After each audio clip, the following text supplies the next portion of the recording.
salamat po sa ating pong unang dalawang sayings.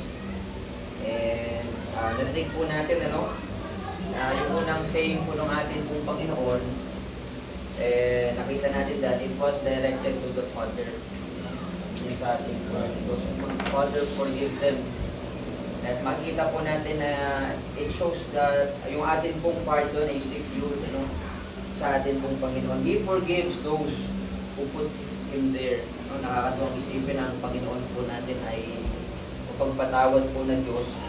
And in the second saying po, narinig natin na itong repentant thief na ito, nakita natin kung paano siya lumapit sa Panginoon, humbling, acknowledging na ang kanyang kaharap ay ang Diyos.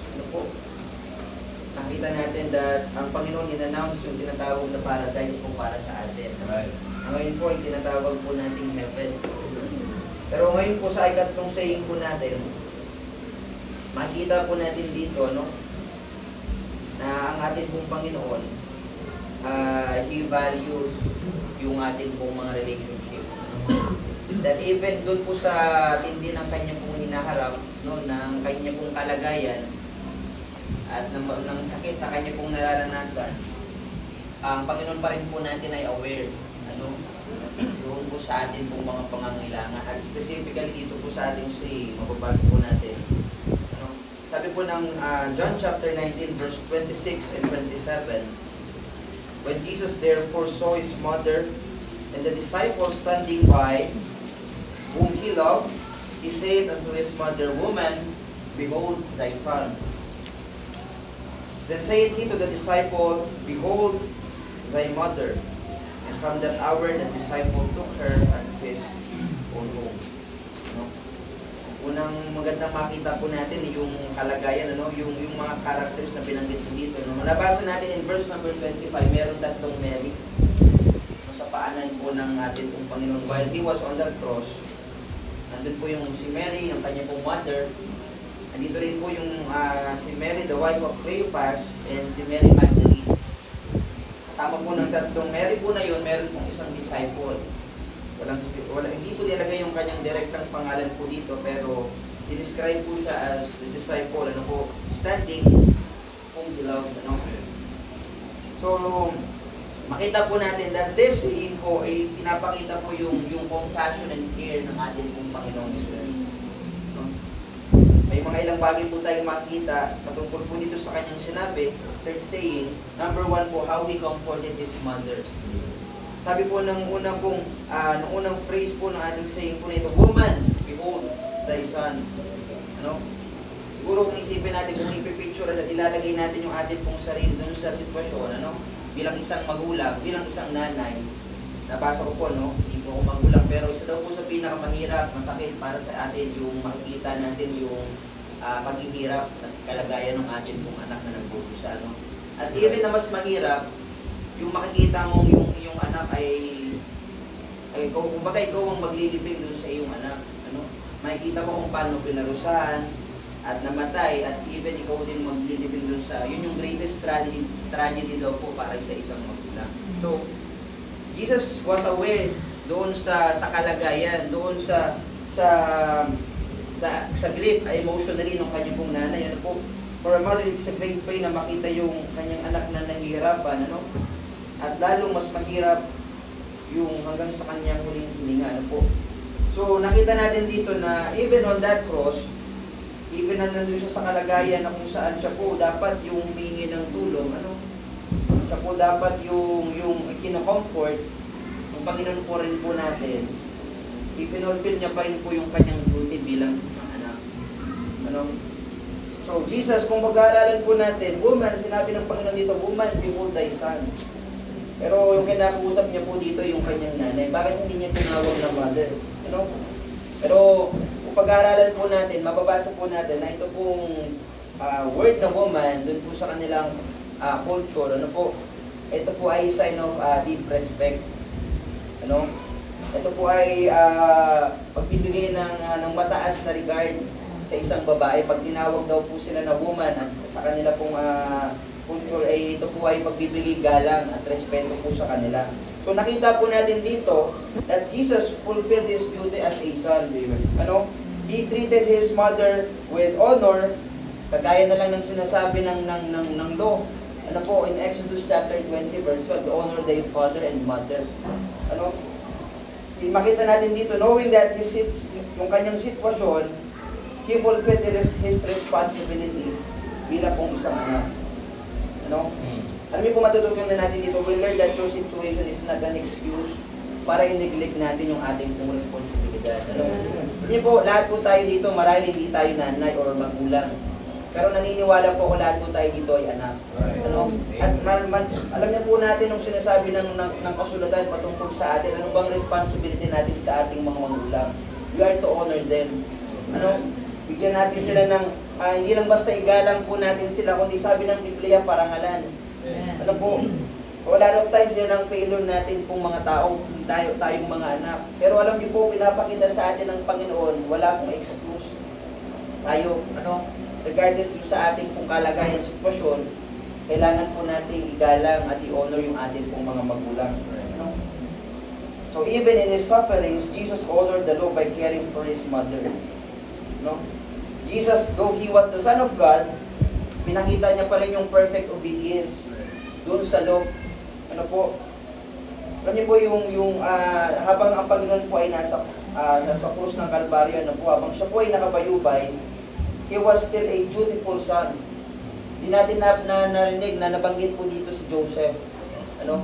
Sabi po marami doon sa atin pong mga nabasa, probably siya po ay wala na po dito sa panahon po ito. Ano? At kapag po ikaw ay isang nanay, ano?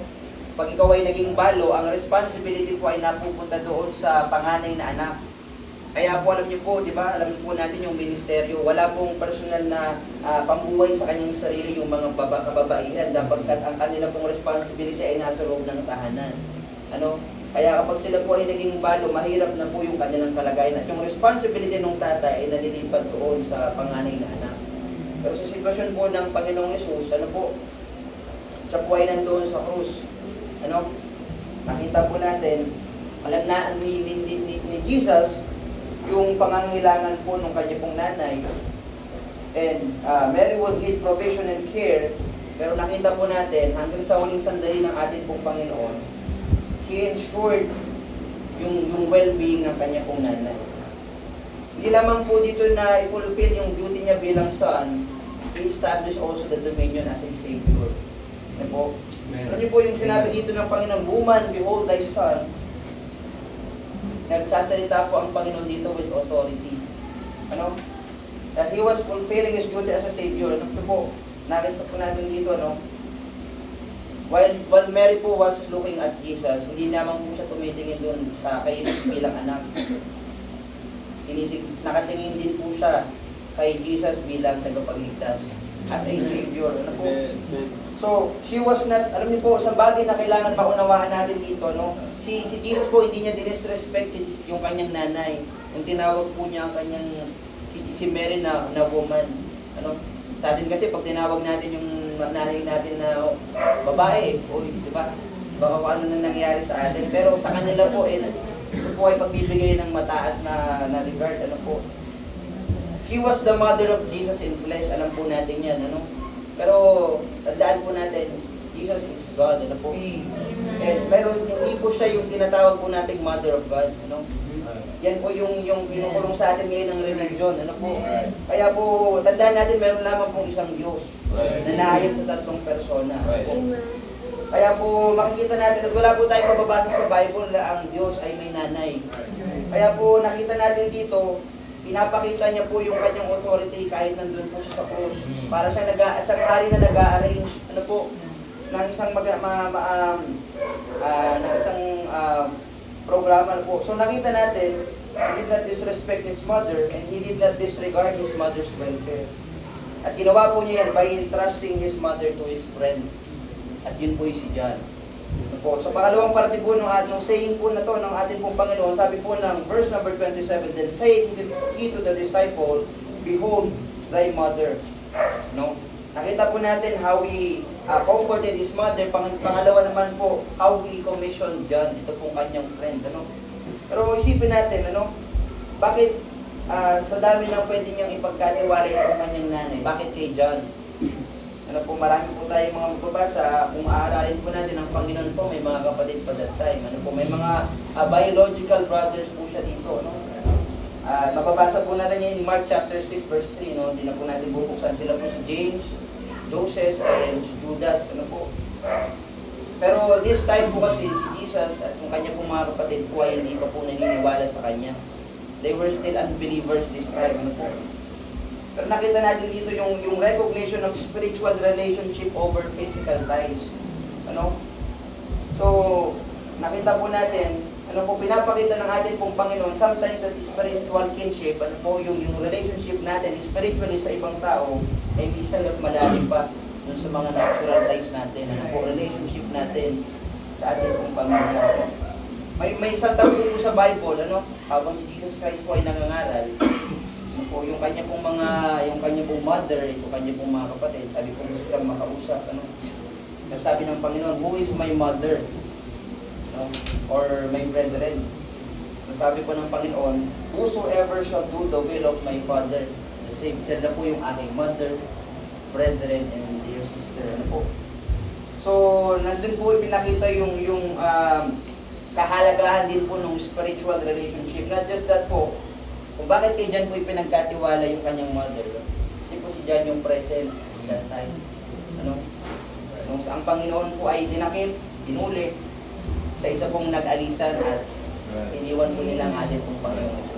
Pero may isang disciple po na nanatiling sumunod, nanatiling tapat, at even dun sa huling hininga ng ating pong Panginoon, nandun siya sa tabi ng Panginoon. Nakita natin yung faithfulness. Ano po? Yung faithfulness po ay, nakita natin dito yung faithfulness ni John. Ano po, ito po yung naging rason kung bakit si Jesus ay ipinagkatiwala itong kanyang nanay. No? Because he was present and faithful. Many disciples fled that time, but John stayed near at the cross. No? At dahil po natin, faithfulness qualifies a person for responsibility in God's work. Ano po? Tayo po ay mas lalo mapagkakatiwalaan pag tayo po ay nakikita ng Panginoon tuluyan nagtatapat sa Kanya. Ano po? Ay nakita po natin dito, God entrusts responsibilities to those who remain faithful even in difficult moments or situations. Kaya po, sa atin pong pagtatapos, ano po, nakita po natin,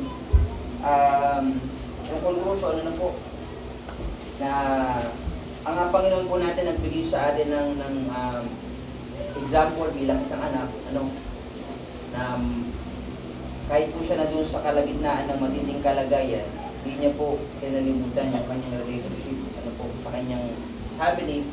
At the same time, ano po, in-introduce po ng ating pong Panginoon kay John, yung tinatawag po nating new relationship, ano po. So, yung cross po hindi lamang po ito nagbunga ng kaligtasan. Ito rin po ay nagbunga ng panibagong spiritual relationship sa atin bilang mga mananampalataya. Ano po.